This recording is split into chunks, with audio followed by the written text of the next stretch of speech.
How's it going? Episode 5 of the Football Pod is here. I've got Paddy Andrews and I got Andy Moran with me. Lads, how are we doing? Yeah, well, it's good, Tommy. Good to be here.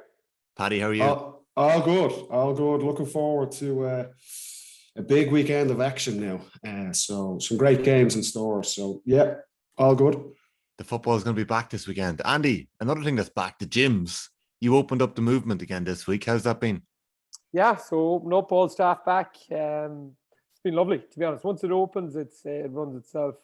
I suppose in the first lockdown, you've got all the kind of protocols in place already. So the first one when we opened last June was tough, but everyone else then has become easier. But it's a lot easier. My job is a lot easier when everyone is back working. Were you tipping away at the beach weights all the time over lockdown? Don't know if you've seen it now, but a friend of mine, we played in our junior game there on Monday, and friend of mine put a photo up on Instagram. I can't say I was doing much weights by the look of the photo. Anyway, there's a few lbs on there, there's a few pounds on. And, Yeah. It was one of those moments, Paddy, when you just look at it and you go, oh, right, yeah. Yeah, a couple of home truths, the photos, the arse hanging out of the shorts. I've seen them myself. They're usually around January, February when you come back after a long winter. So you're not alone there, Andy. Don't worry about that. Yeah, a lot of us are in the same boat, Yeah. What were you like in the gym, Paddy? Was it a big thing for you when you were younger, when you were part of your career?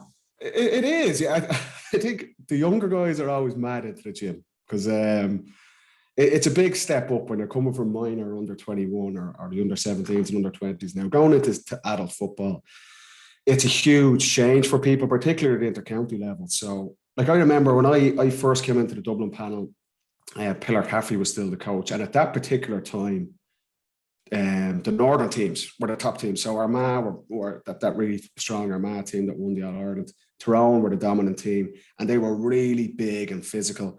And the first couple of years I was with Dublin, it was all about just getting as big as you can. So we used to lift weights. It'd be a lot of beach weights would have been going on, and that was the side of things. Whereas by the end of my career, that kind of phase of bulking up, it nearly been turned on its head completely, and it was all about speed and kind of slimming down.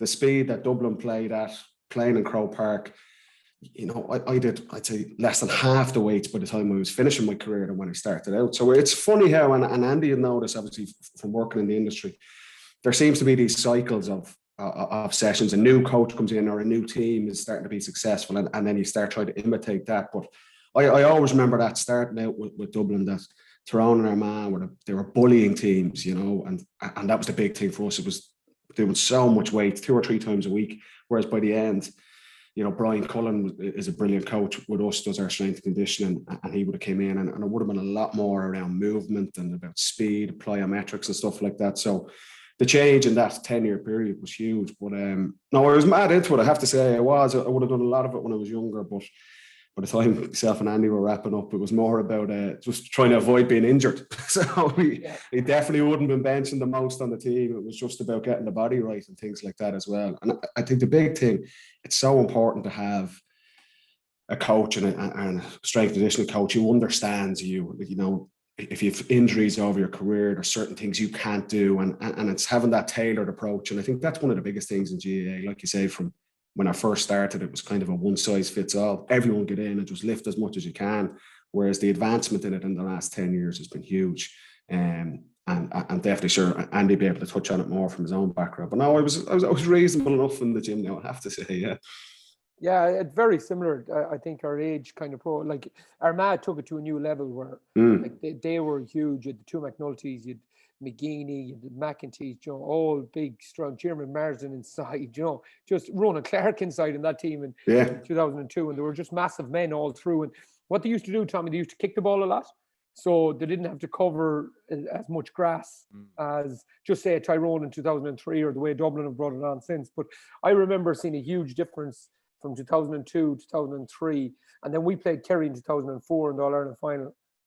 And even if you look at the images from that game, you've like the guys that were Darrell Kinnaid, these guys who were filling the jerseys at the time. There was no tight jersey, and the Mayo boys, the jerseys were just hanging off us. Like we were more nearly cross-country runners than we were at the time, what you needed to be to Gaelic football. And that evolution went through, and I think now it's coming back down. So we kind of follow, I think Gaelic football follows a lot of, if you're taking the backs in rugby, that sort of area.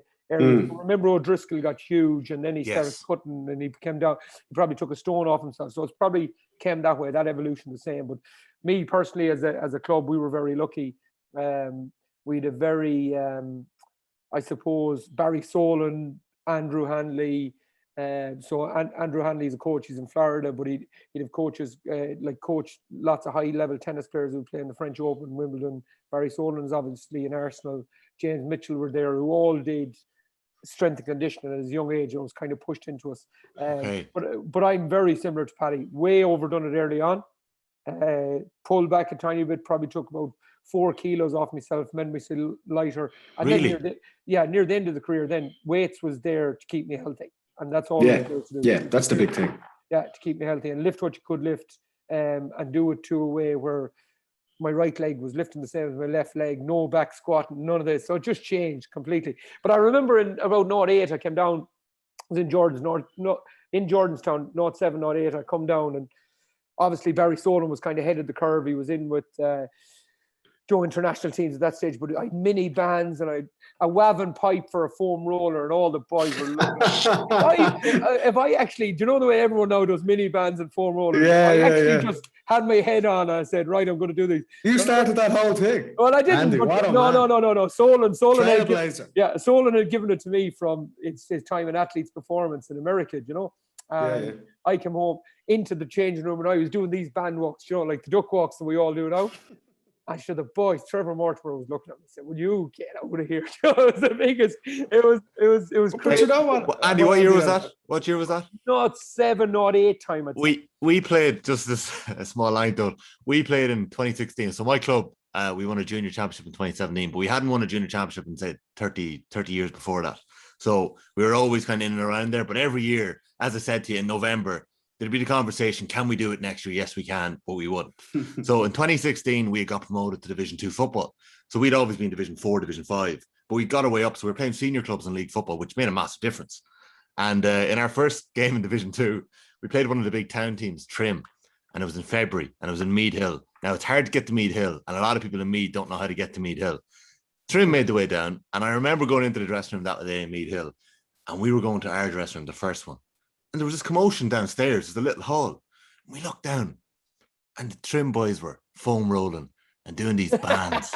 And we were up there looking down, sneering at them. Look at these towny boys out here. Actually, didn't we go out and didn't we draw with them in our first league game? But we had that siege mentality go, what are these lads at? I swear to God, it was 2015 or 2016. And about 6 months later, we all had foam rollers and mini bands. Well, it was like, it might sound like we were that far behind, but I actually don't think everyone was doing it 5-6 years ago. But Tommy, it's funny, and it's not just in gym work. I mean, I made my debut with Dublin in 2008, and Dublin at that time, like Pillar Cafferty was the coach, and they'd become the dominant team in Leinster. And I would have went into that environment. Dublin would have been, I would say, one of the most professional teams in the country at that time. But it was like we'd have carveries after training around in the goblet. We used to train in St. David's there. Nice, don't talking down nice. Honestly, yeah, you go in and you'd have a chicken curry and a few chips and things like that. And like say, few roasties. The train, the gym work was let's get bigger. Kind of our kind of athletic training was kind of long distance running, and I know there's obviously the famous stuff of Mick O'Dwyer just doing laps and laps and laps. But at that time, you would have said this is one of the most professional setups in the country. And then every year, it just seemed to get more and more intense. And like I say, we touched on this in previous pods, you start getting influenced by other coaches in other sports. And all of a sudden, if I look from 2008 to, say, 10 years later, 2018, the difference in our training, the difference in our nutrition, the difference in our gym work, the big emphasis on recovery and things like that. Like recovery, we'd win a championship game and you go for pints for 2 days after. You know what I mean? And the change, the evolution off the pitch and in terms of how you trained, not just your gym work, but everything, it just seemed to get more and more professional every single year. And I'm sure like I obviously finished up last year with Dublin, and I'm sure in 2 or 3 years' time it'll go on to another level again. I don't know where it will get to, but you always tend to look back and go, geez, how were we doing that 2 or 3 years ago? There's always little incremental gains that teams are chasing every year. But the gym work was an obvious one, yeah.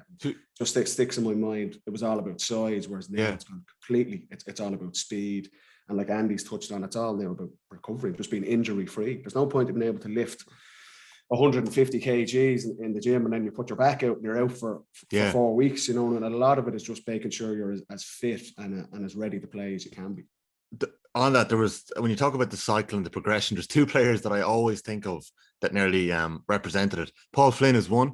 Flynn got to the stage, like he obviously wins those 4 All-Stars in a row, but he's nearly a different body shape every time he wins one. He got huge, I think. He got absolutely massive. Well, he would have been on that team under Pillar, so he would have broken. He's a couple of years older than me, and that would have been his intro as well.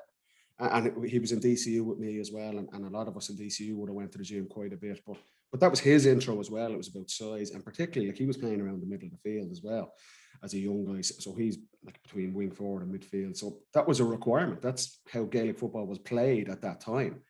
And you're right, he's nearly a poster boy for that, the change. You could see it in his body shape and how he adapted his game. Whereas all of a sudden, instead of being bulky, by the time he was at his absolute peak, probably 2014, 2015, he was then covering 12K a match. And you can't have that bulk and try and do that. You know, so as the game changed, Paul Flynn, you're right. He's nearly a perfect timeline of that, of kind of trimming down and becoming more aerobic and more athletic.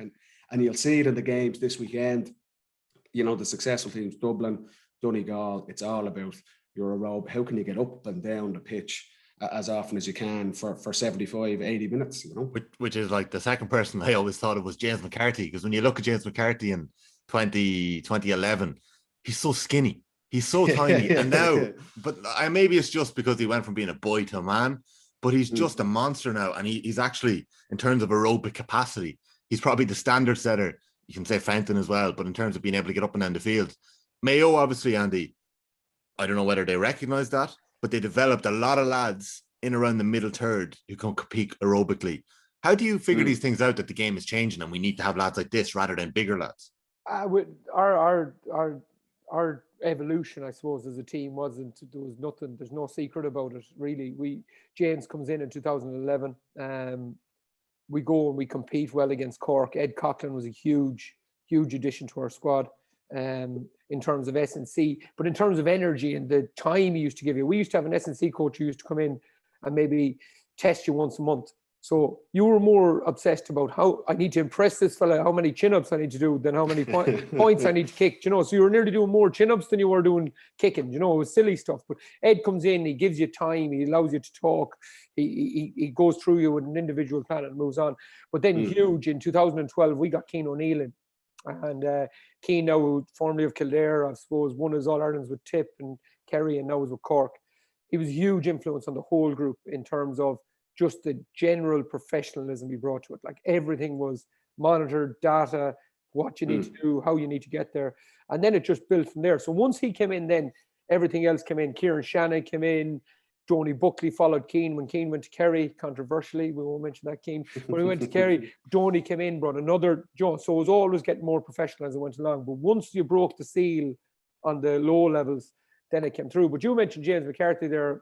Like 2 tours kind of stick out for me. One, 2010 on a tour, and Cork had just won the All-Ireland on a tour, and seeing them boys training in the gym was just insane. And anyone that was there that was actually thinking, right, we need to get to a level. So there was a few dubs on it. Bernard was there and a few others. Once they seen the Cork boys, they were definitely going home from that tour thinking, right, okay, I'm not doing half enough here, because I thought I was training. Yeah, but that's a big thing, Andy. And it's like teams that you copy success. You see what a team does and go, geez, they've done this. Okay, we need to start mirroring that. Because it's you sit down at the end of only one team is really successful every year, the All-Ireland champions, and the other teams are sitting there kind of licking their wounds after not winning the championship. They're going, well, what did Kerry do last year that we didn't do? Or what have Dublin been doing the last couple of years that we haven't been doing? And that's that competition that pushes the game on. I'll give you another. Which Cork boys? Tell me which Cork boys. I want to know because they were all animals. That Cork team was phenomenal. Who stood out to you? Every one of them. Miskela, really? Podge Kissan. Graham didn't go, but Pierce O'Neill was there. O'Neill was about 6'4". They had about 12 players who were all 6'2", 6'3". They were unbelievable. Nicholas Murphy, Paddy Kelly, Colin O'Neill, and like it was like Cork is a quiet guy, Alan Cork, who was playing goals with them. But like basically if he said something, everyone did it. If Miskela said something, everyone, and they just all did it. Now it never really worked for them then after, but you could see why they got to the level they got to. But then I was on the last tour I was ever on was November 2018. We went to Philadelphia, right? So I couldn't get training, lads. Like my little fellow was born. Wouldn't sleep. I couldn't train. So Colin Boyle and David Clark were on the tour with me. I said, lads, if I have any chance playing next year, you have to get me training here. Like. You know, I just couldn't get in the mindset of training. So first night we went in, as usual, everyone went out for a few beers. And this is everyone, Tyrone, Dublin, a lot of them. We all went out for a few beers. And Clarky said to me, he said he'd get me training. So I was the first home, right? Clark, I wake up the next morning, the phone is ringing. I'm like, what's wrong? Clark is in the gym already. Like I was home around 2 o'clock. This is 7:30, 8 o'clock. I was like, how is this crazy man in the gym?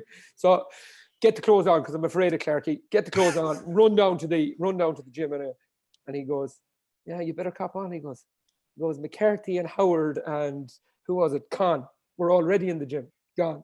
So I watched straight from the nightclub. Yeah, it's true. But I watched it for the week, right? I watched it for the week.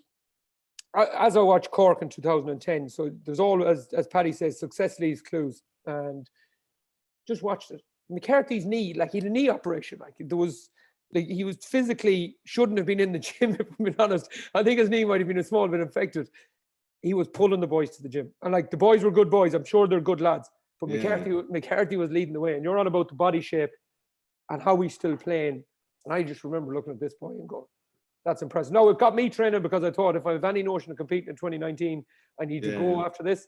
But like you're thinking about it then afterwards, moving on, and you're tired and you're thinking, okay, it was a clue in Cork, there's a clue in McCarthy, and they were both very successful teams. Yeah, success leaves clues. That's one of the main phrases of the last couple of weeks of the podcast. That's a good one. I really like that. Yeah, that's great. So and just the last one on the gym, Andy. Sorry.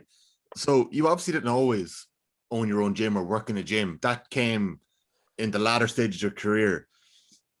What sort of a difference would there have been earlier in the career, or did that matter, or did you always have that mindset? Just when I got injured. When I got injured, I've told the story many times, but the biggest problem for me was when I got injured, I could not recover. I literally, my back was gone, my knee was gone, my hips were gone. Like I was willing to finish up, if I'm being perfectly honest. I didn't want to, but the body was shot at the end of 2014, and I was done. And just got very lucky. Opened the gym in 15. Medina Falvey, Barry Solon was there with me and talked me through a 6-month program. And all of a sudden, I was out of the car, not sitting down in that crunch position, on my feet the whole time. I just kind of changed everything then, and I could start moving then again. But once I got injured, once I did the cruciate in 12, the job I had at that time just it didn't suit from that day on, you know. And I probably maybe them 2 or 3 years I should have changed earlier. But listen, it is what it is. But no, it was a really good career move, good for me, kind of psychologically, but really good on a football point of view as well. Who lifted the biggest weights in Dublin?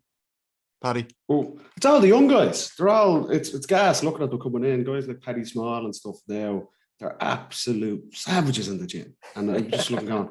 It reminds me 10 years ago, and I'd be going in doing 90 kg bench press. It'd be one of the lowest on the team. I just get it done and I'm out the door with Cully doing my foam rolling and stuff like that as well. Like, but no, it's funny.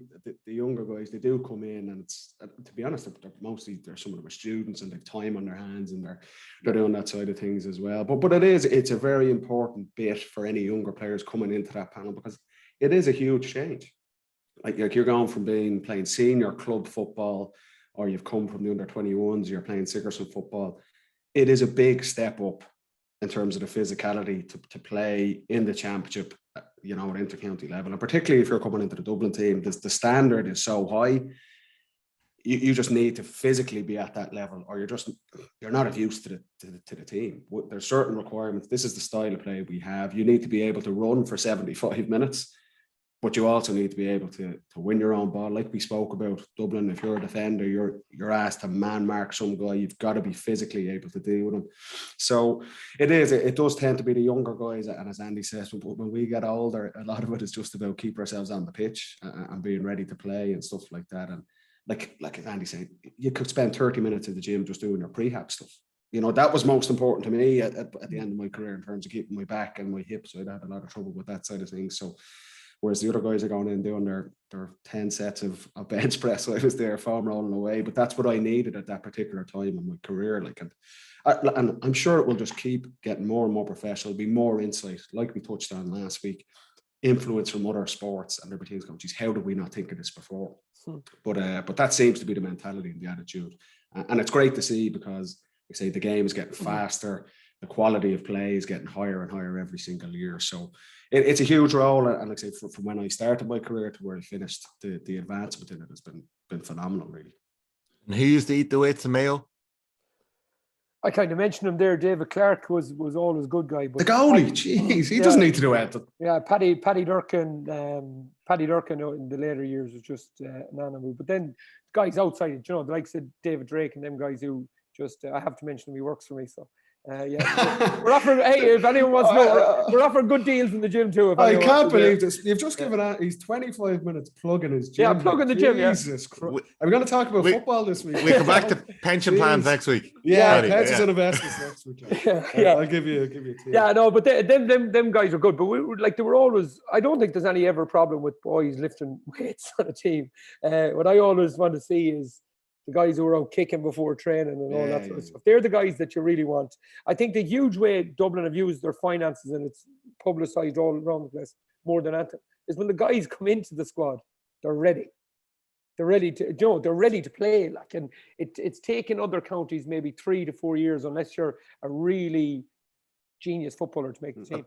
It always struck me playing freshers football in DCU, and I played a very small amount of it, but John Small was our freshers captain for the championship, and we did not see John Small in 2012 for the first, say, January to start of February, because he was in with Dublin. He was in doing, they were moulding him for the senior team, and I don't think he made his debut for another maybe 18 months, but we knew that he was doing stuff with the Dubs. Probably later than that, but he was doing. But we would always touch that at Tommy, and we say this now, and for any guys coming in, you don't arrive to Dublin training to get fit. You arrive, you should be fit. You should have trained on your own. You're not coming, particularly, and you'll see it with teams in this season where it's a lot shorter. You need to have yourself ready, because the time you have on the pitch is working on tactics, it's working on your skills. Like Andy's saying, we would spend so much time in terms of our on-field training around skills and the fundamentals, your catching, your kicking, your weak foot, all that side of things. You can't waste time coming back really unfit, and you have to spend, 60, 70% of your time getting aerobically fit. You arrived to training fit and ready to play.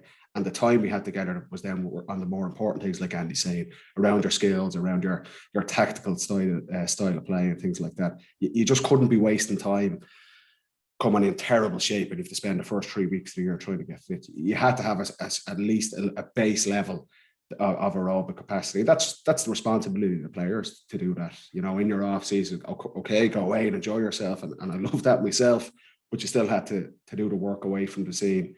So you came ready to play and ready to contribute to the team. You're listening to episode 5 of the Football Pod here with Paddy Andrews and Andy Moran. The football this weekend, the league. I'm going to say every game matters, but I'm not convinced that the Division 1 semi-finals matter as much as you guys think they do. So I think we're going to kick off with the relegation, lads, if that's all right. We're going to, because it's a massive deal in a number of divisions. We're going to start off with the relegation playoffs in Division 1. And on Sunday, we have Armagh versus Roscommon and Monaghan versus Galway. Andy, where do you want to start here? Yeah, I think the Armagh-Roscommon game is huge. I think Paddy described Roscommon well a couple of weeks back, where he goes, they've turned into a bit of a yo-yo team, doing great stuff in Division 2 and come up to Division 1 and not staying there. But from knowing them close up, they've some exceptionally talented players, the likes of Donny Smith, Enda Smith, Kieran and Jeremy Murta, the brothers, like really, really top-class players if they add consistency to it. And to me, the only way they add consistency to it, Tommy, is by being in this division.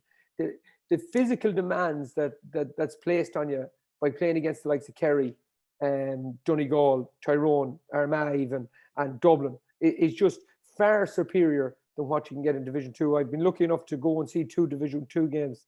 It is at a lower level. It is at a lower pace.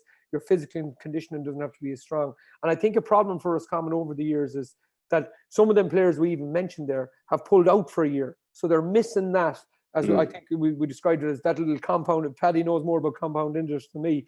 That compound interest of weight development, skill development, they've missed that over the years. And I think it's a really important game for them. And then for Kieran McGeeney, all the Kierans with Armagh, Donny, McKeever, all them guys, I think it's just a huge game for them.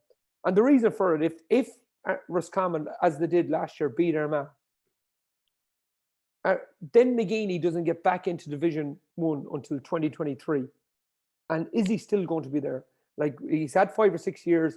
I believe he's done an exceptional job. I think he's got them now to a level where they're in the position to push on. But it is such a massive game for both teams. But I would nearly say, particularly for Armagh, because they're that team where they're right on the brink of saying, right, we're real contenders here. But if they go to Division 2, it just might be too much for them to pull back and get back into the division.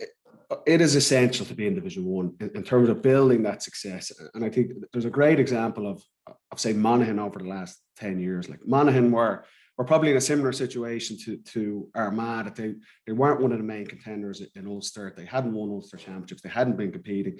Monaghan, for 7 or 8 years under Malachy O'Rourke, they were in Division 1.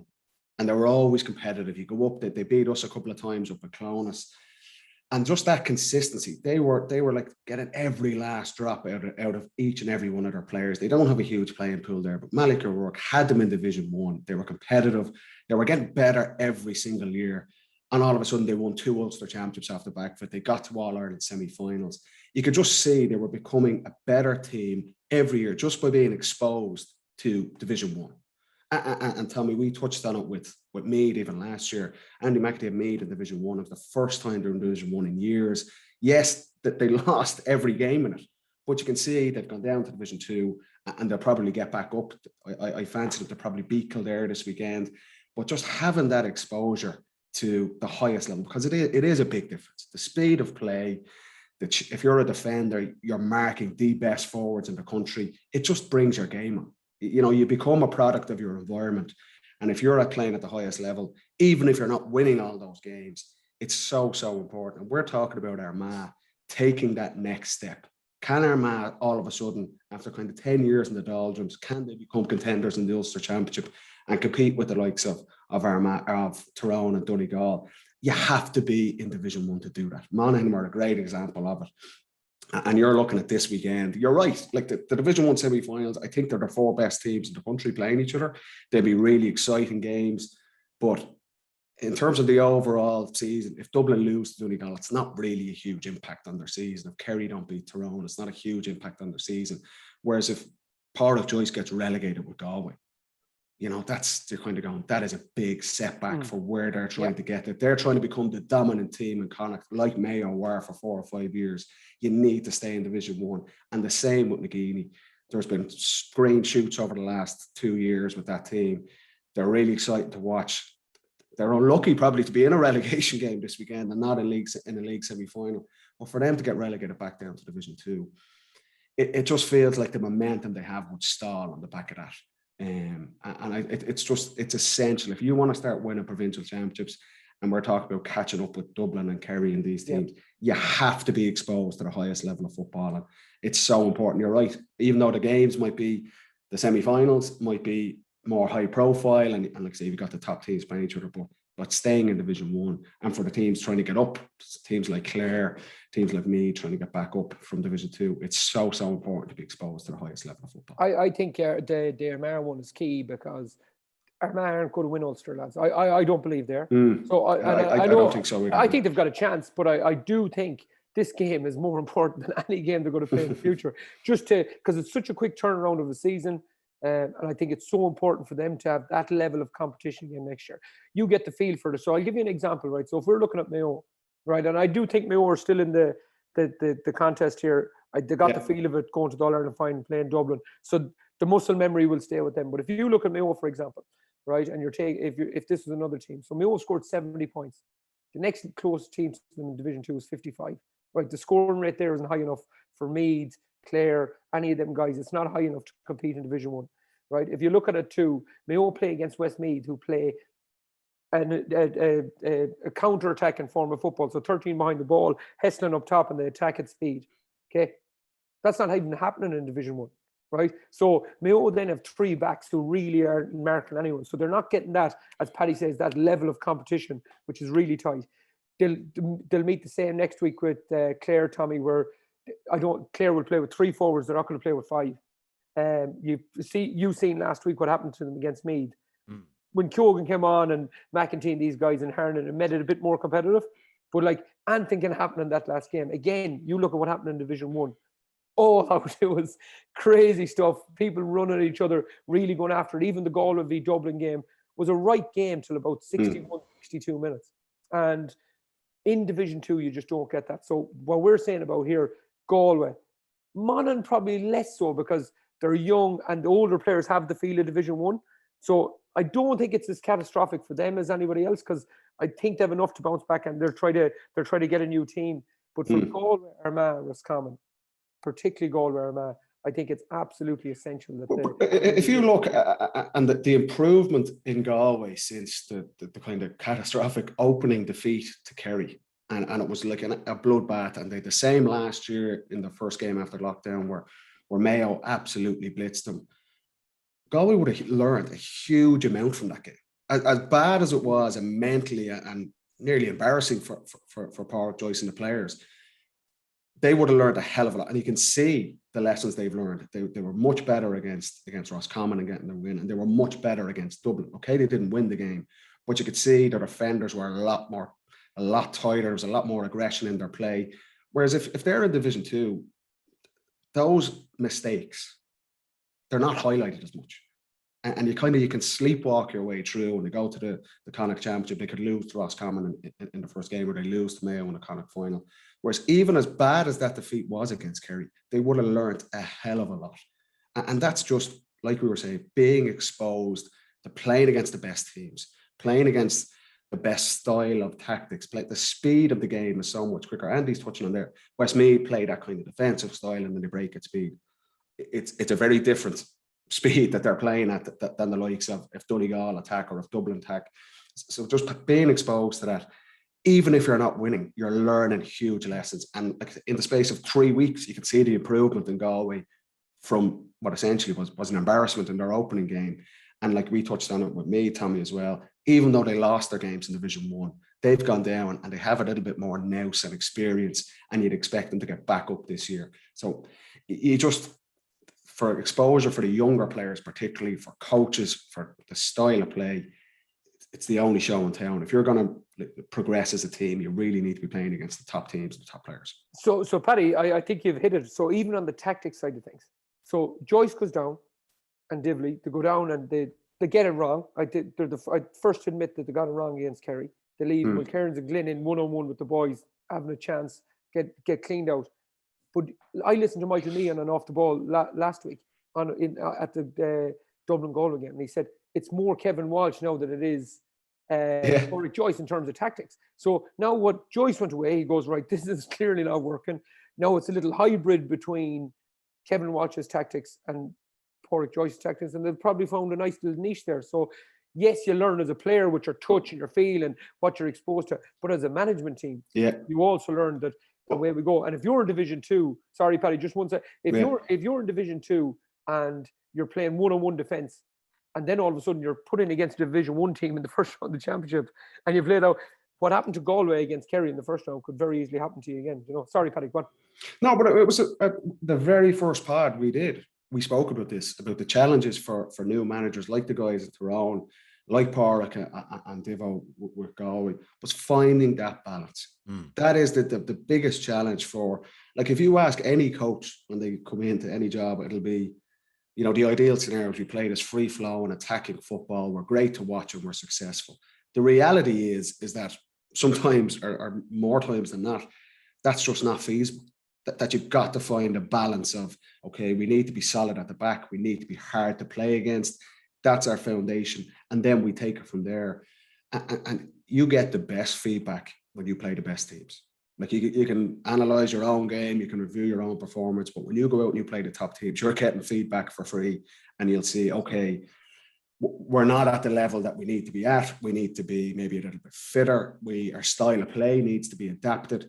And then you take that into the championship, whereas you're only going to get that off the best teams. And that's why for Armagh that have come up, they've been a breath of fresh air in how they play. But they've a lot of players in that team that have never played in Division 1.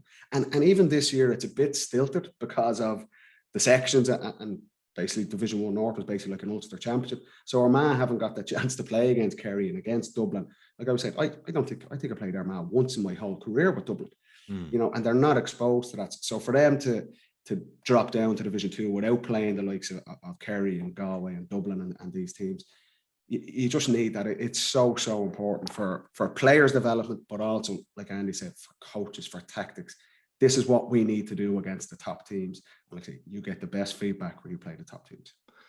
And for the year that's in it as well, it's a knockout championship. So there's a very good chance that some of these counties might only have one more game this year. And then next year, you're facing possibly back into a 7-team division, or maybe they'll keep the groups again. In terms of, I've this question for both of you, and Andy, I actually couldn't believe it. No offense, but I couldn't believe it.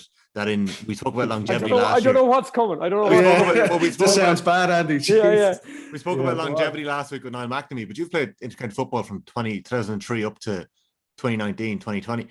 How did you never play Division 2 football? Because in my mind, Mayo were in a couple, even in the last 7 or 8 years, I always had it that Mayo weren't taking the league that seriously, in the sense that they had their goal, which was the All-Ireland, and they wanted to peak for it, for even beyond Connacht. I couldn't believe it that you'd never been relegated into Division 2. Oh yeah, we had some very close escapes, but again, going back to the point what Paddy's making, like, I mean, very close escapes. I think Kevin McLaughlin might have said 2 or 3 occasions. But the thing about it was, we had them 2 to 3 games at the end of the league, which were championship games, basically. Like, what better preparation to come in, and you're going up to Ballybuffet, try to get a draw or a win up in Ballybuffet to try to rescue your league. And it was great education for us as a team, but also from the management to see, okay, right, the right pressure's on here. Yeah. What players can actually step up and actually perform at the highest level. So, yeah, I think in James's first year in 2011, we stayed up on 5 points. I think another time we could have stayed up on 4 points one time. But it's funny, Andy, even for us looking at you guys, I would have had that sense as well that Mayo weren't overly pushed winning the league or not. And that's what we're talking about. There's certain teams, like when I said at the beginning of this, Dublin and Kerry aren't overly concerned about winning the National League. It's about finding 2 or 3 new players. But Dublin and Kerry, maybe 10 years ago, it was important to build that momentum and things like that. Whereas Mayo, they'd done the hard yards. They'd already become the dominant team in Connacht. And we spoke about, it's very difficult for a team to arrive out of nowhere and win the championship. There's stages to that. Like I touched on with Moran, being in Division 1 for 5, 6, 7 years is important. Then the next stage is, can we become the dominant team in our province? Mayo had done that. You guys won five Connacht titles in a row. So there was never the sense that Mayo were overly concerned with the games in January and February in the National League. But when it got to March, like Andy's saying, and we were the exact same with Dublin, we won 4 or 5 National Leagues under Jim Gavin, but we never actually set out to start the year and sit down and go, we're dead keen to win the National League. That was never the case. You were typically in Thailand or Barbados at the start of the year. That was honestly, the thing, though. You know, January, February, you might be away. We'd come back, and the first 2 league games, lads be sunburned. They'd be peeling playing the first couple of games. Yeah. But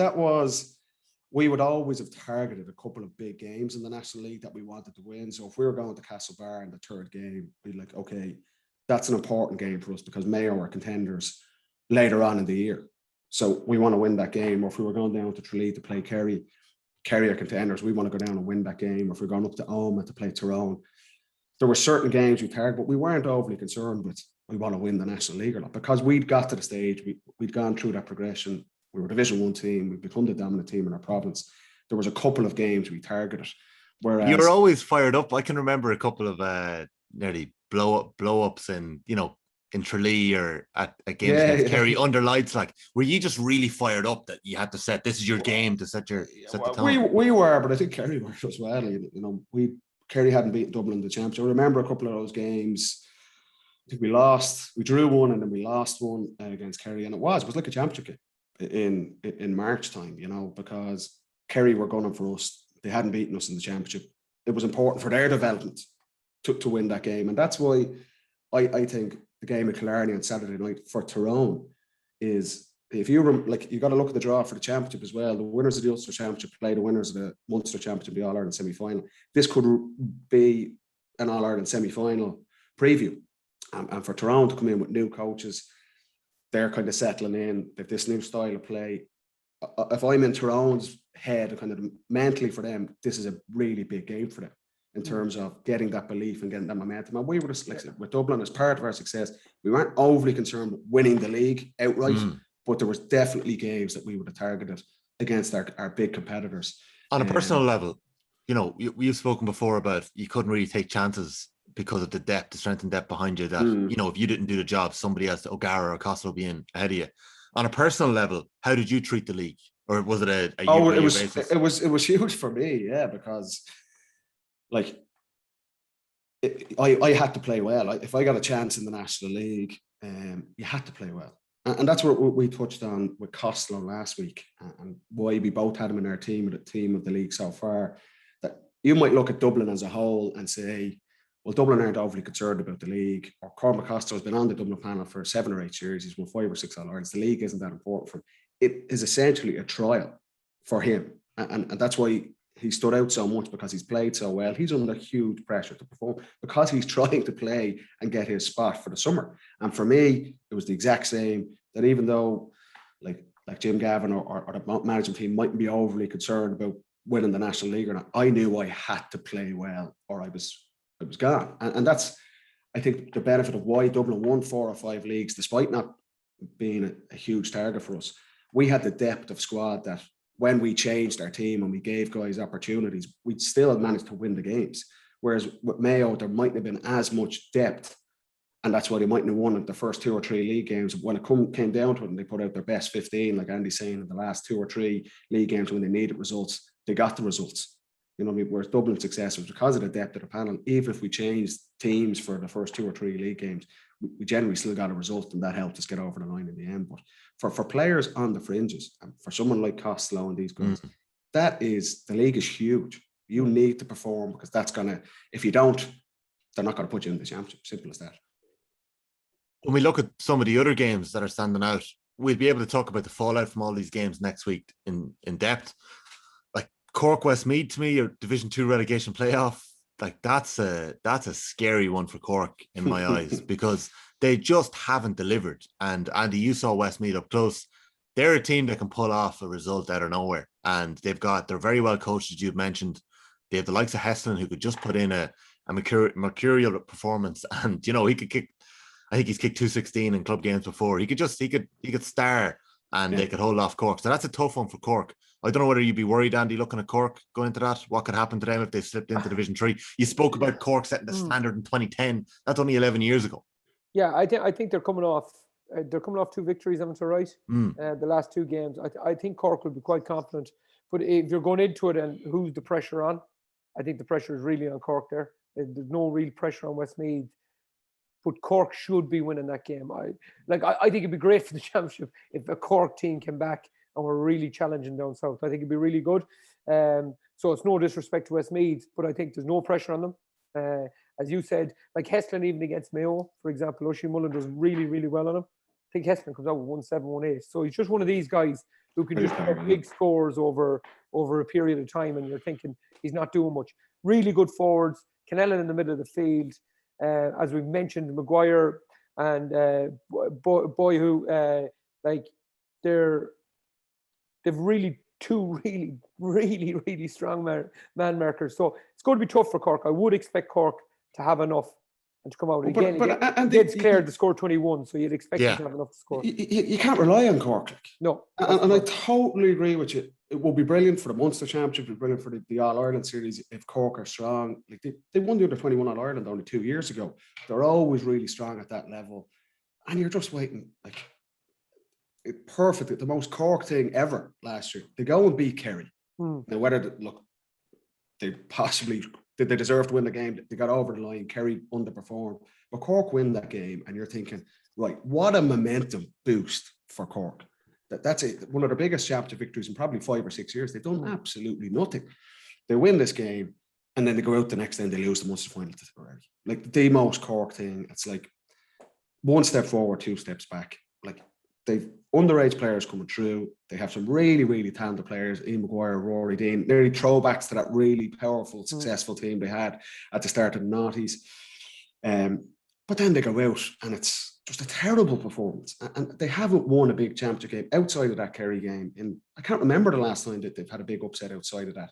And just 1 week they're really good, and the next week they're just totally flat. And you're going, Ronan McCarthy must be pulling his hair out.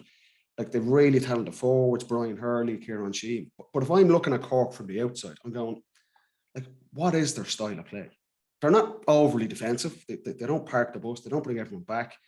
They're not overly, they're not gung-ho. They're not great going forward either. They're kind of just between. They're so reliant, Paddy, on 2 or 3 certain players. Powder is, he nearly looks like Ian Maguire in the middle of the field. Luke Connolly up front. These guys. Powder didn't play last year against Tip, and they literally look like a different team. They look lost. They look lost in that Munster final, and it's unbelievable. You're not as reliant on Merchant, but like he's a bit on that Merchant role where he can carry the ball out from the He's field. An energizer. Yeah, he's a great guy. Influences the rest of the defense. He does, and they're so reliant on himself. And as you mentioned, Maguire and Connolly and these guys. If we take one of them out, then I wouldn't rely on them. If all them 3 play, I would be fairly confident that they're going to be with me. If all them 3 play. But I wouldn't rely on them, man, because I'm looking on the last 3-4 years. There is no consistency in their play. I'll give you an example. And we played Cork in a challenge game about 3 weeks before the championship in 2018. We played in the challenge game, and we had our full Dublin team out, full team, and we were taking that match seriously. We'd come back after being away with the club, and Jim Gavin, all our boys playing, Cluxton, Fenton, McCarthy, all the guys. They beat us by about 12 points. It was they absolutely overran us, and we were like, Jesus Christ, Cork they're coming now. Jason Ryan was involved with them. They look really fit, really hungry, and it was a full Dublin team. We were taking the match seriously, and they blew us out of it. And we're thinking, these guys are going to be dark horse in the championship. And they did absolutely nothing after that. And it's that consistency. You're going, they have talented players there. Maybe Andy's right, they haven't got the depth of squad. Can they start bringing through a couple of those guys that bet Dublin in the 21 All-Ireland final a couple of years ago? It takes time for these guys to come through. Like we said, their strength and conditioning, building them up. But for Cork, I wouldn't be overly confident. They could go and they could lose that game to Westmeath, and all of a sudden Cork are down in Division 3. Cork in Division 3. I mean, Cork should be in Division 1. We're talking about the importance of Division 1 to teams like Armagh, to teams like Galway. They cannot afford to lose that game. But I'm looking, going, what can Ronan McCarthy, can he get that solidity? Can they get consistent performances? And 2020 championship was just like, it was like the story of Cork football over the last 7 or 8 years. They beat Kerry and then they go and lose to Tipperary. Like, come on, guys, they're not going to get to where they need to get to. When you're talking about that lack of consistency and maybe not knowing what the style of play is, I don't know why, but I'm nearly struck and I'm thinking of Meath post Sean Boylan, in that I think perhaps, even though they were getting to All-Ireland semi-finals, I think behind the top level, there was an arrogance possibly there in the county that, sure, it'll just come again. The good times will keep coming. And maybe in Cork, they had a similar thing, because they had that team that got to those finals in and around. They lost the 2 finals to Kerry, obviously, and then 1 in 10. Maybe they were just expecting it to happen, and they had these talents coming through like Colm O'Neill and Kieran Sheehan, as we said, and then it just didn't click. But they did win. They have got it going with the last 2 years. They've had very successful underage teams, so possibly. Yeah. But I'll go through and we'll go back. Paddy mentioned Kieran Whelan, the influence he had on their group, right? They influenced the likes of Canty, Quirk, Nicholas Murphy, them guys, John Miskela, Paddy Kinsan, Noel O'Leary, all retired at the same time. Gone. Yeah. And you're expecting young fellas to come in, take up the mantle, be as good as the fellas in front of them, and they've no one to show them. You gotta, and the same thing happened with me, Tommy. If we look back, there was just over the course of 3-4 years, there was just a spat of retirements.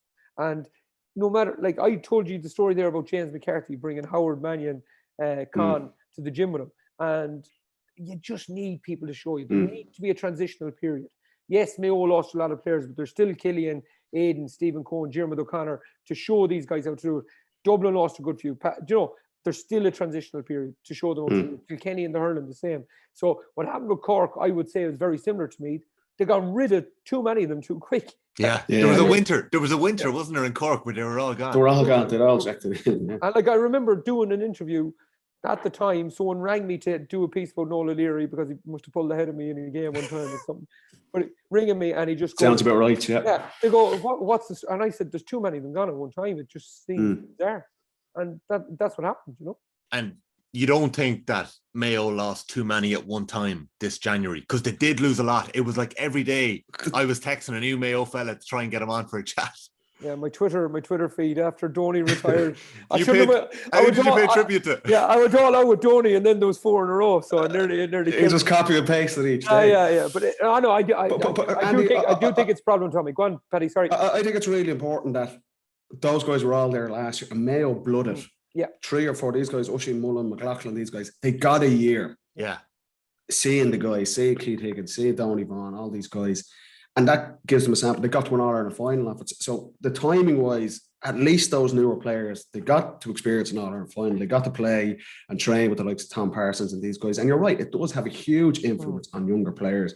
I bring myself back, and we touched on this, when I came into Dublin panel, you're looking at guys like Alan Brogue and Kieran Whelan.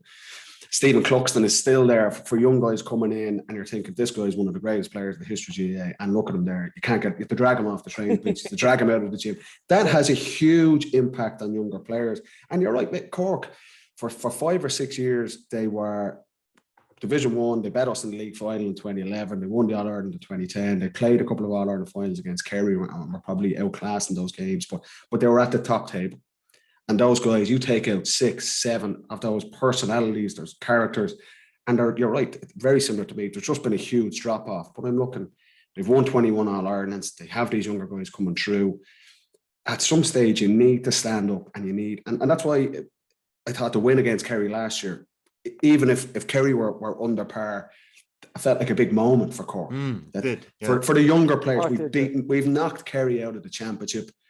We've arrived, and then they lose the Munster final, and now this season they find themselves in a relegation game. Now look, I would back them to beat Westmeath, but I would not in any way be surprised if they lost that game. Yeah. And all of a sudden they're back down in Division 3, and I go, Jesus, like Cork are too big a county, too big a tradition.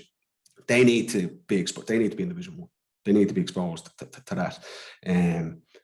But like I say, I haven't seen anything that they can guarantee that consistency. So they need to kind of start standing up, definitely. The 2020 Ulster champions are playing a Division 3 relegation playoff in Park Taunton against Wicklow. That's Cavan. And the 2020 Munster champions, Tipperary, are going to Longford. And Longford, you know, they were unlucky in the last game. I think they draw the last game, but they were chasing the win. That won't be easy for Tipperary either in Pearse Park. You mentioned Clare Mayo briefly. We mentioned it briefly last week. That's in Cusack Park this week. And Kildare Meath is in Newbridge at 2:00. And that's essentially a Leinster Championship match already this time of the year. So I think I wasted about 25 minutes on one of the podcasts talking about Meath. So we're not going to do it this week. In terms of the Division 1 semi-finals, because I have a couple of really good questions from listeners that I want to put to you. Is there anything new that we can expect this weekend between Donegal and Dublin? Andy, what would you be looking forward to in Donegal and Dublin? Just to see, do we describe it as two ships in the night? They kept missing each other there for a couple of years. It was the one that the punters want to see, because if you do look at Donegal and you look at Thompson and you look at Langan and you look at Murphy if he was fit and you look at Ryan McHugh, Owen Bond, they have the physical attributes to stick with a Dublin team around that middle eight. 100% they have the physical. Now, I would absolutely, and I've made the case, I would absolutely worry about them when the Dubs are in the attack, and I don't think they'll score enough without Murphy to play. But if Donegal show up, and I know Paddy was saying it's a huge game for Donegal, Tyrone, and all the rest of the country that's trying to chase Dublin and Kerry. because at the minute it looks like the two boys are a long way out ahead. But if Donegal can get close to Dublin in a match that actually matters a tiny bit, or if Tyrone can go down to Kerry and really put a squeeze on them, it puts doubts in the two boys' heads a tiny bit, and it gives everyone else just that little glint that, do you know something, come championship time, meeting Dublin in a semi-final, meeting Kerry in a semi-final, we could actually turn these boys over. Paddy? Andy, we spoke about it, like say, with Dublin, in my experience in the league, there were games you targeted because, you know, like if Donegal are going to win the All-Ireland, which is definitely their goal when they're probably going to have to beat Dublin along the way. Those players haven't beaten Dublin before. So even if it's a league semi-final, and there mightn't even be a league final, which is a totally separate point, which is a bit of a nonsense, unfortunately, with scheduling, it is mentally a big thing for those players to go and do that. Now, Murphy's, I'd be amazed if he plays. They do Ulster Championship in a couple of weeks' time. They can't afford to risk him. He's a huge loss for them. But in terms of what I'd be looking to see, I'm looking to see Donegal's defence. If they go with this attacking style of play, or if they're playing Dublin and Conor O'Callaghan and Kieran Kilkenny and Cormac Costello are inside, are they going to say Neil McGee and Bon Gallagher, you guys man-to-man mark them, or will they tweak it a little bit and will they play a bit more defensive? I'd look to see Dublin and how Dublin deal with Donegal's running game. I'm looking forward to see probably Mick Fitzsimons picking up Paddy McCarthy. McCarthy's in brilliant form. Can he carry that in against Dublin and try and shoot the lights out and try and get Donegal over the line? There's really interesting dynamic there. Like I say, it's not the end of the world if Dublin don't win this game, but I think for Donegal, it will be a big, we're talking about momentum. And in previous years, the National League, you play the league and you're not playing championship for 2 months after that. It's drawn out. Whereas this year, the momentum, we said it in the very first pod, the championship starts in 2 weeks' time. For these teams, like a win for Donegal against Dublin, huge. Even without Michael Murphy as well. Think of the energy, the momentum, the confidence that breeds in the players and the coaches. It says to all the players, we're on the right track here. Declan Bonner's the man, we're on the right track. So I think it's a big thing, and very, very similar for Tyrone going down to Killarney on Saturday night. Think of the boost that will give them if this new style of play they have and they go down and beat Kerry in their own backyard. I think it's a big game for both of those teams in terms of momentum, in terms of belief, and in terms of confidence in their style of play and what they're trying to do. But it'd be a statement. And just from listening to you, Paddy, over the last 45 minutes or so and talking about the league, I can hear it in your voice that the Dubs used to use the league as an opportunity to put their foot on the throat of the teams that they thought, will they try and compete with us later this year? Like, you use it as a chance to say to Mayo, we're still here.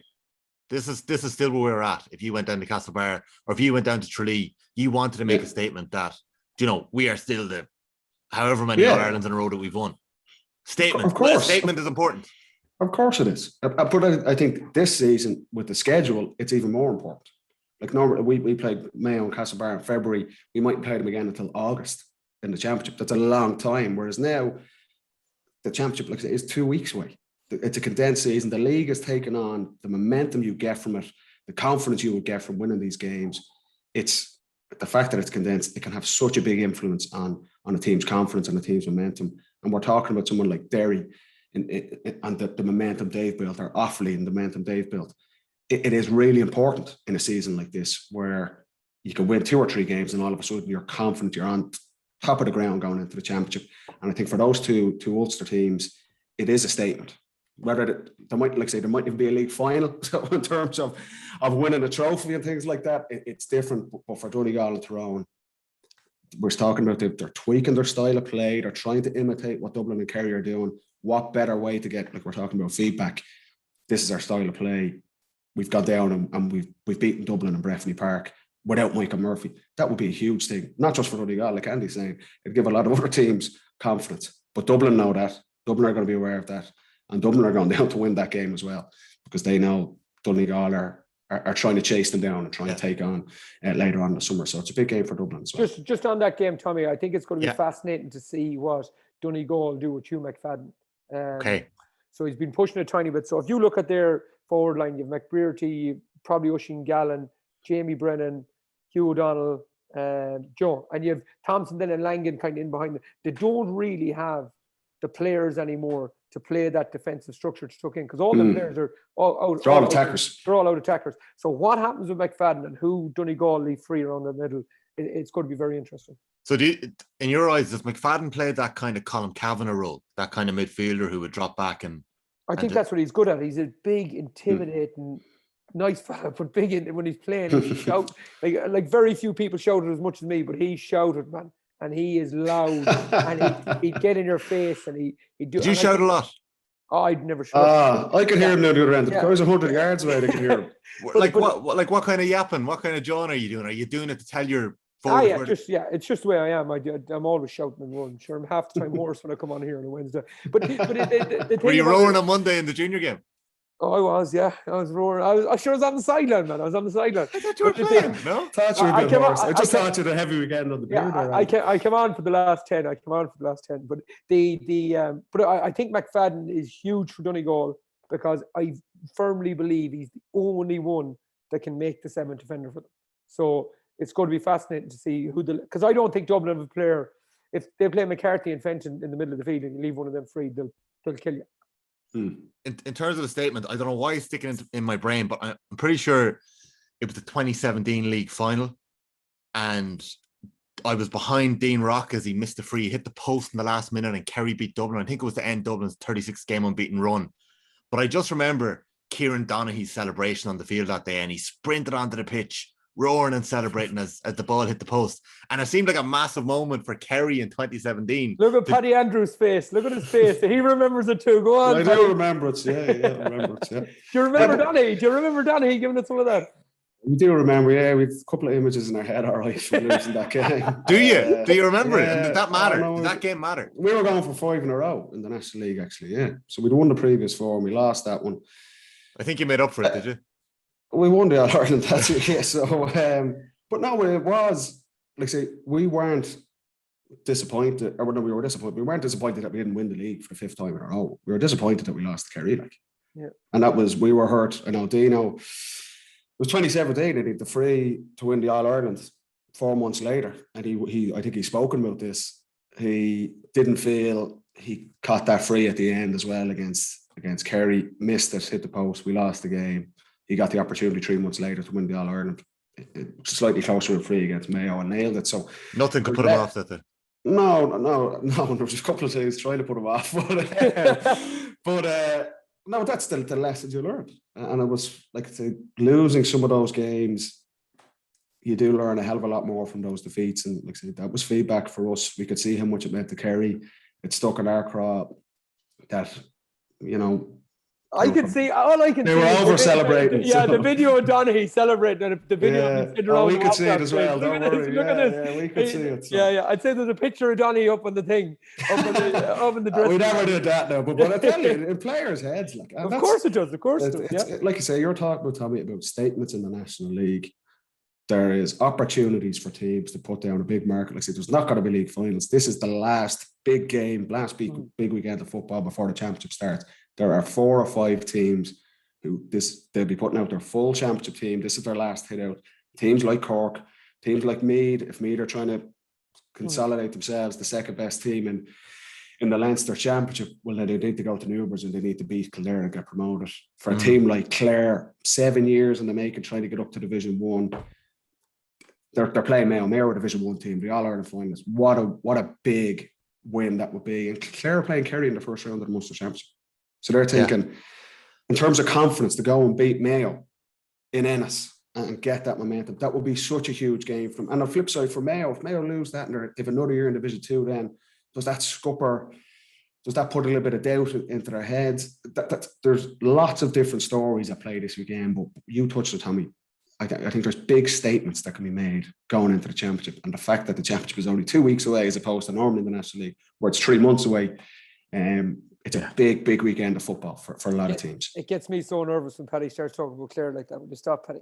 Well, like Colin Collins, like longest serving manager in intercounty football. Like, imagine if he brought Clare to Division 1. No, I don't want to imagine that. What would I want to imagine that for? No, I think Mayo will be fine.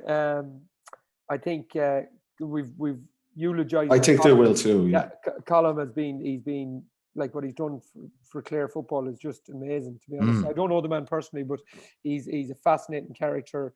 Met Podge a few times, but never met his dad. It's it's a brilliant story. But I hope the story ends on Sundays, you know. But I think Aidan will be back. Aidan O'Shea will be back.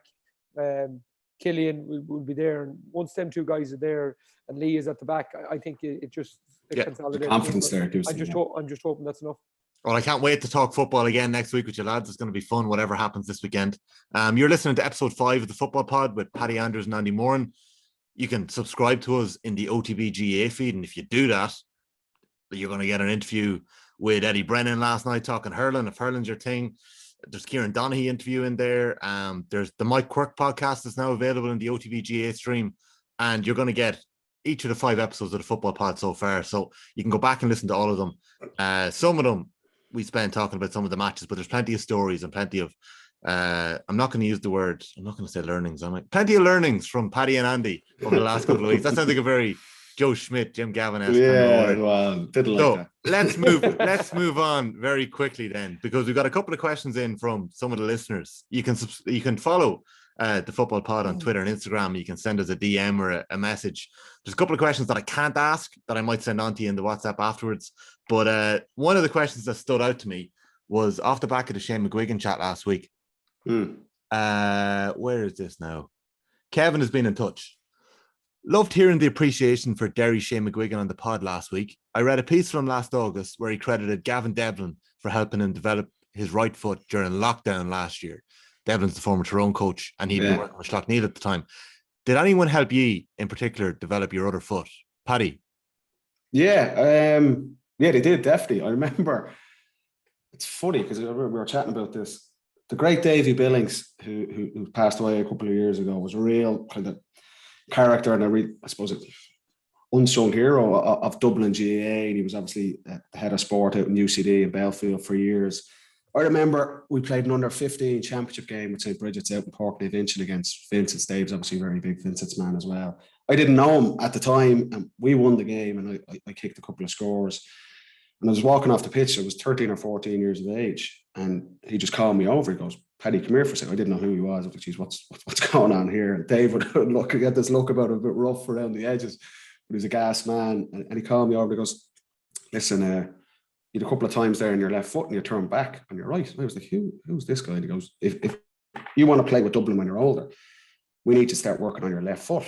And I was kind of going, sorry, kind of what's the story? He goes, "I'm Davy Billings." I was like, "Oh, geez." I knew the name, obviously, because he was involved with UCD, and my brother Paddy would have been out there and played Sigerson with him and stuff like that. But that was him. I was 13, 14 years of age, and he had watched 20 minutes of this game and had seen me not taking shots on my left foot, coming back.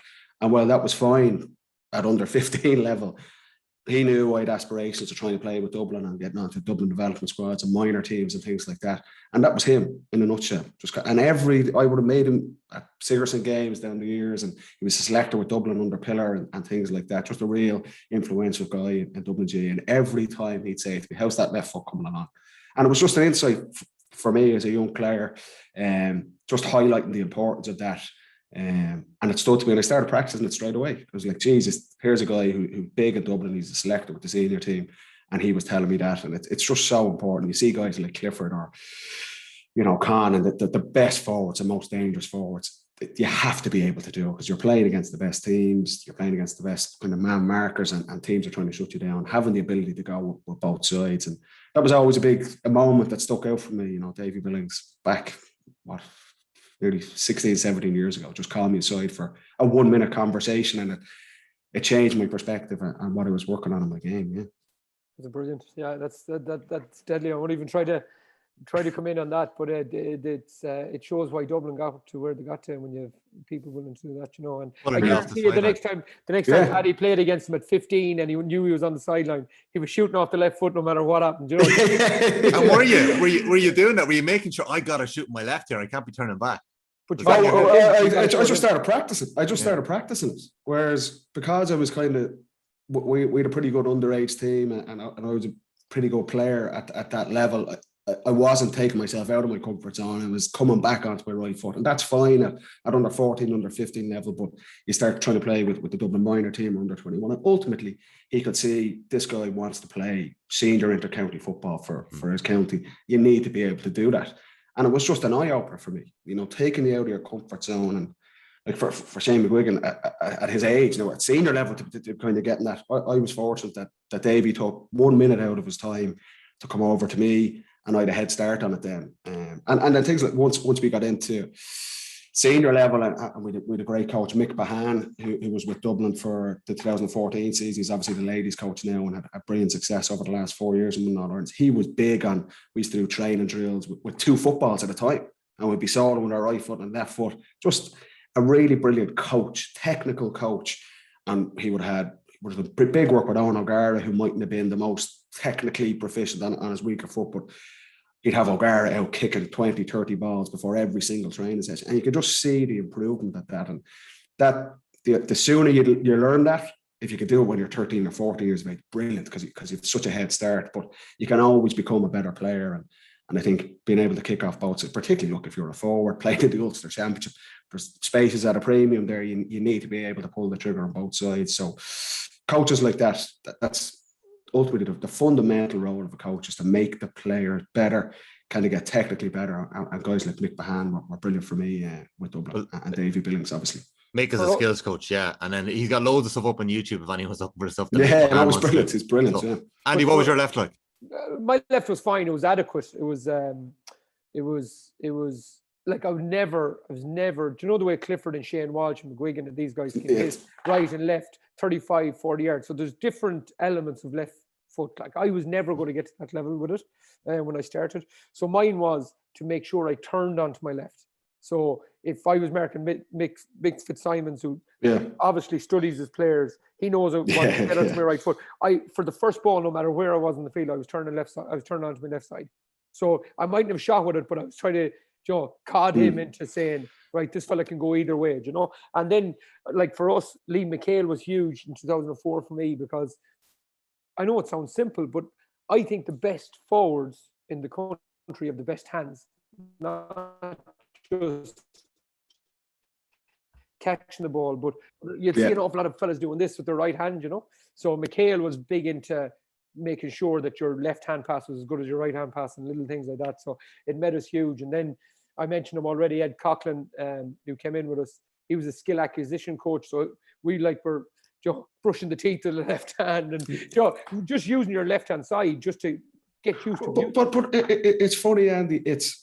You've hit the nail on the head. There's some guys are just natural. Shane Walsh, Dermot Connolly was another one. He could take 45s off the ground as left foot. It was just natural ability. Whereas someone like Bernard Brogan's one of Dublin's best ever forwards. You can actually see in his style of kicking, he wasn't naturally gifted on his left foot. But when I'm talking about practice and going out and kicking balls and balls and balls and balls, Jason Sherlock would have done a lot of it with Dublin as well. And you're talking about the success that Dublin have had. And I touched on this in previous pods. It's not a secret formula. The time we would have spent on the pitch working on what people would perceive to be basic skills. And like I say, we weren't coming to training to get fitter. We did that on our own. We came to training to absolutely be as good as we possibly could be with our skills, with fundamentals. If I'm 30 yards out from goal, on either side, I can kick it over the bar. I'm not taking an extra second to come back onto my right foot. And like I say, Andy, I was the exact same with my left foot as you. It took a lot of work. It wasn't the most natural like some of those guys, but it's such a key role. And it's funny, when guys get to senior at the county level, some guys will think that they're finished art, that I've reached it now and I'm playing senior at the county. You can always get better. And having the coaches there and having the mindset as a player I want to learn, I want to get better. And I go and see, there's Bernard Brogan, one of the best forwards in the country, and he's going out on his nights off and he's kicking 100 balls with his left foot because he knows he needs to do that to get the best out of him. And people like me, Paddy, from the outside looking in, like I'd have learned way more off Bernard than I would from watching. Watching the likes of Bernard Brogan that I'd have learned off Jeremy Connolly and David Clifford, because them boys are freak shows. Forget about them. Like me looking at Shane Walsh, like what am I looking at? Like he's huge. Jack Grealish. Yeah, he's right and left foot. Yeah, He's cut the hair, so you can't say that anymore. But, you know, but what am I looking at? Like in terms of talent and natural ability, physical size, all that. Diarmid, David Clifford, Shane Walsh. I'm not looking at them. I'm looking at a Bernard Brogan saying, right, he's fallen over there, kicking that one with his left foot. How does he shape his body and all that? So it's important that you look at the right role models as well and fit into the category where you are. Like me and Paddy were cornerbacks and wing backs who could play in the forward line. Do you know what I'm saying? Where I don't think Clifford ever played full back. Well, probably do it though. He probably do. He'd still score from there. He played Kennedy Cup soccer at centre back. So much like yourselves, he had a stint in the soccer. So he was a centre back in soccer. He actually marked Aaron Connolly, I think, in a Kennedy Cup game, or maybe it was a schools game actually against Aaron Connolly. One of the things that I would have noticed is the ability to actually, as you said there, Andy, just to show on your left, but the ability to run at somebody in a straight line and not know whether they're going to go left or right. And you can tell if somebody's actually, you know, if they've kind of learned it or practiced it. But some guys are just really natural, or any footballer, they're just really natural to just move left or move right. And it's so difficult to figure out what way they're going to run. But the simple thing there, if anyone was learning from this, learning how to bounce the ball with your left hand. Like, it's the simplest thing in the world. Like Paddy's on about 2 balls in your hand with was it Mick Bowen that did it? Mick Bowen, like basically, if you're holding the ball in your right hand, it's like pushing a fella off and you're soloing and you're bouncing with your left hand. So it's the same thing. But so I would have done learning that skill, you know. When I played, I always soloed with my left foot, and you can see Niall Scully is so natural that you don't even notice he's doing it sometimes. But I would have had maybe a bit too obvious by the time the end of my career. If I got the ball and I was taking the guy on, I'd always solo with my left foot. Keeping it away from him, and I tried to cut back onto my right foot. A couple of times against Mayo it worked well, but he's copped onto that fairly quickly. But that was just the thing that if I'm the defender, I'm thinking, geez, what way is he going to go? And like that was practice. Like I said, I was not naturally like someone like Dermo would do it, and it's like you just could never tell this guy can do anything. I was not at that level, so I had to practice that. But that would have been something I would have done and learned that always solo ball with your left.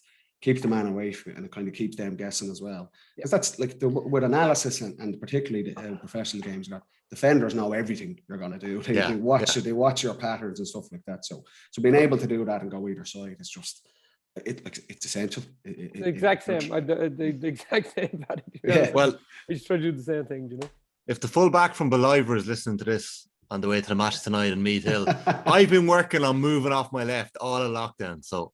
You're still waiting for a call off Andy Mack. Best of luck. We still have to get that story, Paddy. I have another question in, and Andy, I know you know I've got this question coming, so I don't know whether I should save it. I actually might save it, actually. There's some really good questions coming in this week. No, do you know what? We're going to go for it. We have a bit of time.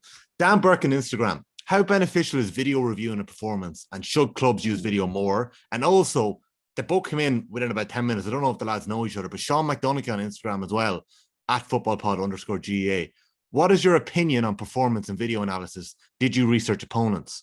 So, Andy, was video analysis a big thing for you? Oh, huge. Absolutely huge. For me personally, being a slower inside forward, I needed to know every single thing about, like, okay, so if you're an inside forward, okay, and I'm marking Paddy's a cornerback, and if you know that Paddy plays 10 yards in front of you, you can adapt to that. Now, if you go into a game and you don't have a clue where Paddy's going to mark it from, it's going to take you 10, 20 minutes to get used to he's marking me from my left side, my right side, out in front of me, you know, what he's doing. So it was huge for me in that regard. But we had a great lesson. There's famous stories around Balladreen where John O'Mahony was in the 80s in the stand in Balladreen with a VCR, like a video recorder, a video recording games. And you go into Johnno's house, it's changed now a bit, but those videotapes, old videotapes everywhere of games. His poor wife, dust everywhere, but like poor Geraldine, yeah. But like this is in the 80s, up in the stand, but up in the stand recording the games, you know. And he was managing Mayo under 21s in '83 and Mayo in '89, so he was coming to that level where he was getting to the. So it was always a thing. And was that for analysis? Was that to... For analysis, yeah. And then we had Johnno from 96 to 2001 in Nathies in school, and he used to be brilliant on the video analysis. Like, we'd get a tape from Carrick on Shannon, who used to be playing. You were like, where are you getting this from? So it was always huge. But for me as a forward, my biggest thing was know the opponent and know them by the... So if you're playing week on, like in the league, I'd have to have all that done by the Tuesday or Wednesday night of training, so I could go in then and practice it. But then the key thing for me, and a huge change for me later on in my career, was knowing exactly what my teammates were doing. So if me and Paddy were playing with each other and Paddy was playing centre forward, he's right-footed, and I know that he's going to go left, come back on his right, then I can make the run away to make sure that when he comes back on that right foot to the curler in, that I'm in the right position. So knowing Kevin McLaughlin, Cillian O'Connor, Aidan O'Shea, these guys, knowing what they're going to do with the ball, give me an extra second. It gave me a chance to compete with the Mick Fitzsimons, the Mark O'Shea's, Sean Marty Lockhart's and all them guys. It made me compete with them, See, you're breaking down your own, never mind the opponents, you're breaking down your own teammates and you're going, how does Kevin McLaughlin catch the ball? What does he do when he step? And what way is he kicking the ball when he kicks? Is that what you're looking for? That's what I'm looking for, because I don't think I ever won a ball in space. I wasn't fast enough. My first 10 yards were slow, were quick, and my turn was quick. But after that, then I had nothing. So if I make a straight line run for 50 yards, forget about it. Simons just runs out ahead of me, or Philly McMahon. So I have to be twisting and turning and knowing exactly where they go. So, sorry, now let me just break this down. So Kevin McLaughlin wins the ball on the 50-yard line, and he's running towards the ball with his back to me. Now, if I can make a fake run while he's receiving the ball, because I know which way he's going to turn, the defender can't just let me go, so he has to go with me, and then I come back into space. And I'm sure Paddy was the same. So that was the key thing for me. It was knowing exactly what Evan, Aidan, Tom, Shamey were going to do with the ball. I could not emphasize enough the importance of analysis and preparation. That it was a huge part of the success we had with Dublin. We put huge stock in it. And you're right, not just, I'll give you an example. Every time we play a championship game, and if I miss the shot, I could have scored 3 or 4 points, but I missed the shot. That evening I get home, the very first thing I do, I'd have the game recorded on Sky or RTE, and I'd go to the shot I missed, and I'd freeze frame it, and I'd look and go, okay, why did I miss that shot? Was it a bad decision? Was I outside my range? Was the defender too close to me, in which case I shouldn't have taken the shot anyway? How did I miss it? Did I pull it? Did I drop it short? Did I kick it wide? Did I push it out the right-hand side? Or should I have passed it? And I'd literally watch that for about 10 minutes straight. The exact moment I kicked the ball, where did my foot finish if I dropped it short? That was just me the night of a championship game. I'd go back and I'd look at that. And that was my own head. But before we'd go down on the Tuesday night and we review the whole game, forward play. We put such huge emphasis on preparing and knowing your opposition. You can't, and exactly what Andy's saying, if I'm playing full forward and Brian Fenton gets the ball, I know Brian Fenton wants to kick the ball, he wants to put a one bounce pass in. If James McCarthy has it, I know he kicks the ball with the outside of his right foot. If Kieran Kilkenny gets it at centre forward, I know Kieran carries it and likes to hand pass it instead. So that impacts how I run. And it only impacts how I run or where I run to. It also impacts what Bernard or Dean Rock is doing, because they know, well, Paddy's making a run out there. There's going to be space into the gap he's left. And that was just our own game. So we were reviewing my own individual performance, the skills. Geez, I give an example. I went through a phase about maybe 18 months ago where I was dropping a lot of balls short. And I was actually looking at my follow through, and I just wasn't following through like a golf swing. And then I seen a photo of Darren McCurry, actually, a good friend of the podcast now. There was a photo of him taking a free for Tyrone, and his foot was nearly at his head. Like, unbelievable. It was just a freeze frame shot. And I was thinking, so my leg's only gone half that height. And it was just, so I went back to training and started working on my follow through and my shots, because I was dropping balls short. I was like, why is that happening? And that's just reviewing my own game. Then you review your teammates, because, okay, how can I help him? Where does he want to play? Where does he want to kick the ball? Like say, if Niall Scully gets it, he's right-footed and predominantly, I need to make my run here and go back. Exactly what Andy's saying. And then the most important thing is knowing your opponent, analysing your opposition. How would you do that in Dublin? Would it just be Jim Gavin with a projector going, this is such and such, this is how it works? Oh, no, we'd watch the games. The coaches would give you, like if Declan Darcy's the defensive coach, he'd give you some ideas. Like, they wouldn't spell it out for you, because you were ultimately beyond the pitch, and Dublin were always very good with that we'd give you a high level stuff, but you need to go away and put the time and the effort in and the details. And that was a huge part of our success. As much as we did on the Tuesday and the Thursday and the Saturday on the training pitch, it was the Monday, Wednesdays and Fridays away, and we were preparing. If we were playing Mayo and I'm marking Keith, okay, I know Keith's very fast. He likes to try and get out in front. So very similar to what Andy, I don't want to get in a foot race with him. I need to be smarter in how I move. And a big learning point, I know we've touched on this game, we lost to Donegal in 2014 and we were red hot favourites going into the game, unbackable. And it was probably the only time we were ever complacent with Dublin, that we weren't as prepared. Donegal had a game plan. We assumed that they'd just do what they'd always been doing, whereas they dragged us all over the pitch. We were outsmarted because we weren't as prepared as players. We were outsmarted on the pitch, and Donegal were doing things that we didn't expect them to do. And as much as our style of play changed and we became a lot more clinical and a lot more kind of composed in how we played, and probably a little bit slower in how we attacked, but it was a lot more methodical. It was off the pitch as well. We never underprepared for a game again. The lesson was learned. We threw away in All-Ireland because we weren't as prepared for what Donegal were going to do. We didn't do our homework as well as we should have. And then every single game with Dublin, first round of the National League, first round of the Leinster Championship, we were prepared. We know what we wanted to do. We knew the key players for the opposition, their style of play, and that helped us. It was such a big thing for us, the video analysis side of things. And so just one last, I'll give an example of it. Donegal would have teams have patterns. They have a set style of play. They had a set play where Ryan McHugh would go to the centre back, and they still do it now. You probably still try to do it this weekend. Ryan McHugh would go to centre back. Michael Murphy comes out to midfield. Patton puts the hands in the air, and we know the whole forward line clears out. They dump it on Murphy, and Ryan McHugh just sprints through and for a flick on. But they scored a goal against us because we weren't aware at the time. Whereas now, when Dublin play Donegal, with someone man marking Ryan McHugh, we know what's coming. And all teams and players have patterns of how they play. You just need to do the work and do the homework to give you the best possible chance of beating them when you play them at the weekend. It's fascinating stuff. And it's just when you talk about what the level that you guys go to even analyze your own players, never mind the opponents, but the depth of analysis of the opponents. When you say you were complacent against Donegal in 2014 with the prep for that match, I'm pretty sure McGuinness had a couple of tricks up his sleeves. So how can you prepare for something you hadn't seen? Well, the first thing you got to do, look at the evidence there in front of you. What have they done today? Who are the key players? Like I say, every team has patterns, but then you've got to expect the unexpected. Like, what did you not do that year? We weren't prepared. When I look at that game into how we prepared for every single championship game, since that moment, individual players, we didn't do enough analysis. We just expected that Donegal would play the same style of play, this kind of defensive style of play. We were going to go man to man. That's how we were playing at that particular time.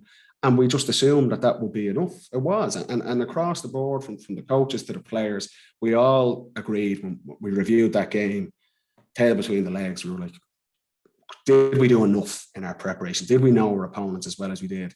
Like say, they were going to drag us all over the pitch. What would our response be to that? And like say, you can't know everything, but you can tick a hell of a lot of boxes that when it happens on the pitch, like Andy's saying, it doesn't take you 20 minutes to get your head around it. Because in that 20 minutes, that could be 1-5 goes in against you before you're up to speed. So the more preparation and how well you know your opponent and how well they know your own teammates as well. That I know if this guy has the ball in midfield, where do I need to run to? Because what's he going to do? It's so important. I could not emphasize the importance of it enough. It sounds like you both enjoyed the homework, this element of it. Did you? Andy, you definitely did you? No, like I enjoyed watching and finding a trick up my sleeve. Okay.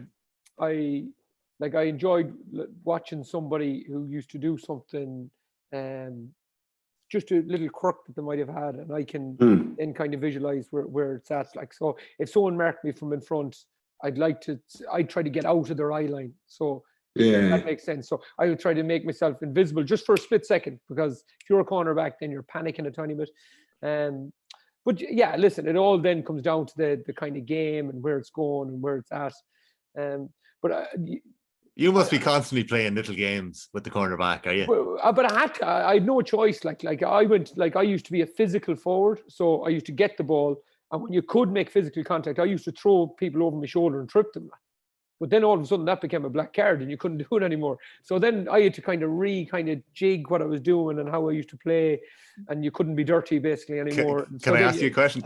Yeah, go on. I just have something in my head there, and it's from watching 2017 last week. Killian takes a quick free to Andy Moran. Oh, I could have got. And you say you never got a ball in space. Johnny Cooper's line on the 21-yard line. What happened there? I could have been black carded. Come on, Andy, what happened? What happened? Because the camera doesn't show it. Christ. The camera doesn't catch it. Yeah, no. I know what happens. Would you believe my mother-in-law and Johnny Cooper's mother are best buddies? Would you believe? But anyway, Really? yeah. So I was talking to her last week, but I ran out to Johnny. I did my old trip. But I did it in instinct. I was like, "Oh, I'm gone. I'm gone." I was like, the guilt is written all over my face. But no, I got away. What kind of a trip? Were you clipping the ankles or were you? No, just like I ran in mid contact. Yes. Put him over. And Johnny knew it was coming, so he thought he just. Do you hear the saint?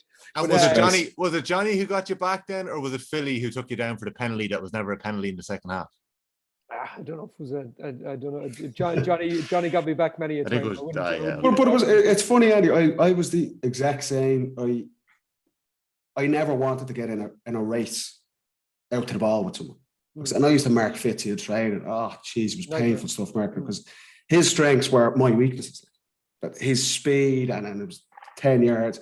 I was never the quickest. So exactly like Andy, I never played in front of defenders. I'd always play from behind. And I loved it when a defender tried to play in front of me. And some guys don't like that because some guys are just speed merchants and they want to get out in front. I loved when a defender was in front of me because he wasn't looking at where I was going then. Hey, that's the false nine. Hey, that's the false nine coming out. Well, look, you just did that when you have no pace. You have to think other ways to kind of to get around to. Well, when you're behind, you can make more decisions behind, right? But some defenders, it's in their head. I need to play in front because it's drilled into them. It's aggressive. Whereas, but then they're easier to do. I know, Andy, you were Shane Enright there a couple of times in 2017 and he did really well on him. And it was just, you could see, I would have marked Shane as well a couple of times and he liked to play from in front and be looking at the ball coming in. And I was like, this is brilliant for me. And I was looking at Andy, I was like, that's exactly what Andy wants to happen there. And the Mayo guys, you knew who was kicking the ball in. If Aidan had it or Shane O'Shea had it there, you could just, you weren't sprinting to the ball. Your movement got you in it. And forwards are different, but understanding your own game, understanding your teammates' games, and understanding the opposition. If you know all of those three things, it just gives you such an advantage to go out onto the pitch in the championship game. Like Andy said, it's not. You shouldn't be for the first time seeing what your marker's going to do in the first 2 minutes of an All-Ireland final. You should know, and having that homework done. That was such a key thing. Like I say, for all intercountry, everyone's doing it. Just bringing it together, right? So we're on about Division 1. We're on about video analysis. I remember going up marking Mick Fitzsimons in the league, and Mick after 2015 marked me all the time, nightmare stuff, right? So I had this master plan, right? So if the ball is coming down the right hand side, I'll go to the far side of the goals. So it's coming down the Cusick stand. We're kicking into the hill. I go to the right hand side of the goals to leave the middle section open. Right? And so Mick marks me strong side towards the Cusick stand, 10 yards in front. And I'm just thinking, go for the first one. So obviously I have to make up 10 yards on him now. Yeah. And I'm like, oh, gee. That's not going to happen. It's not going to happen. So he wins the first ball. And I'm like, okay, big trouble here. What do I do? So cleans me out for the game. But I could go away from that. We're on about Division 1 football. I can go away from that then and go, right, when I get back there again, I'm not giving Mick Fitzsimons a 10-yard head start because I've played him. So to bring it back in, I can analyse that video, but also from playing Division 1 against these top defenders, you can turn around then and go, right, if the ball is coming down the strong side, I need to be on the strong side to give myself, the chance to break and stuff like that. And it brings everything together. So that I think that's just when you were mentioning that there, Paddy, it's a good example actually playing Division 1. And earning in the league. But when you go play in the championship. We had it on the exact same thing. Colin Kavanagh was playing this sweeper role with Tyrone, and there's different ways to kind of play the sweeper role. We played Tyrone in Croke Park. They actually bet us in one of the league games around February or March time. Colin Kavanagh had a great game, but he played a sweeper role where once the ball was kicked in, he'd go and try and double team the guy who got the ball. And I would disagree. I don't think that's a good way to play a sweeper role. He was dragged out of the centre channel. And he was trying to basically dispossess the guy. If I got the ball a corner forward, I knew McNamee was going to be behind me, but I knew Kavanagh was going to come straight over and try and bottom me up. Whereas we could see that, we identified that and go, okay, the centre channel's open now. So when you get the ball in the corner, don't solo the ball, don't try and take your man on, just get the ball straight back across the pitch. And you've guys like Michael McCarthy or Fenton or James McCarthy, Jack McCaffrey at the time. There's a lane open there. So we could see, okay, that's how they're trying to play this blanket defence. There's a gap. for us to, and that was just like exactly what Andy's saying. So you were catching Kavanagh on the move. His instinct was to go. Yeah, he wanted to try. He wanted to try and dispossess the guy and get a turnover. Which is it? I would argue that if you're a sweeper, you're there to stop goals. So if the guy's out there, leave him deal with it, and you're stopping any runners coming through the centre channel. But Kavanagh, that was the way he was playing that with Tyrone, and we could identify that and things like that. And if you look at like Donegal in the league game this year, 18-16 win. You could see in the second half, all the forwards are standing out in the wings, standing on the sideline, Thompson, McCarthy, all of these guys, because they know Tyrone are all staying in the centre channel. So we're talking about Pádraig Joyce and McGeaney and the importance of these teams staying in Division 1, because every team has patterns. Every player has patterns. The more you're exposed to that, the bigger the games you're there, you learn from that and you take it into the championship. And every team has them. And it's just the video analysis, again, from 15 years ago, I used to watch a clip on the Sunday game of a score, and that'd be your homework done. The advancements in that, as well as nutrition, recovery, your gym training that we touched on at the start of the pod, it's such a key role. Knowing your opposition it's essential if you're going to try and be successful. That was great stuff, lads. That was a fascinating episode. I'm going to actually listen back to it on my way back to the first league match of the year tonight. So I'm going to enjoy that. Paddy, you enjoy yourself over the next few days. Andy, you've probably got a Pilates class or something now to hop into, do you? No. I'm done. But it's done for the day. I just can't get the image of the Dubs with Kieran Donaghy. Never doing that again. I actually have a video on my phone. Celebrate. I definitely have the WhatsApp version of that video. I don't know whether it made it into the Dubs group, but yeah. No. I just can picture you telling the story there. And I was just looking at Paddy, and Paddy was like, yeah, I kind of remember that too. Yeah. Never celebrate, lads. No good could come from it. Well, that's it, lads. Episode 5 of the Football Pod. That's what's done. If you're listening in, please do subscribe, do share it, let your friends know they'll learn something. Because the two lads here are giving some brilliant insights into life off the pitch and life on the pitch as well. So that's it for episode 5. Episode 6 next week is going to be next Wednesday, and we'll have loads of football to talk to, because nearly every game matters this weekend in the league. So we're really looking forward to that. Andy, Paddy, thanks very much. See you later, gents. Bye-bye.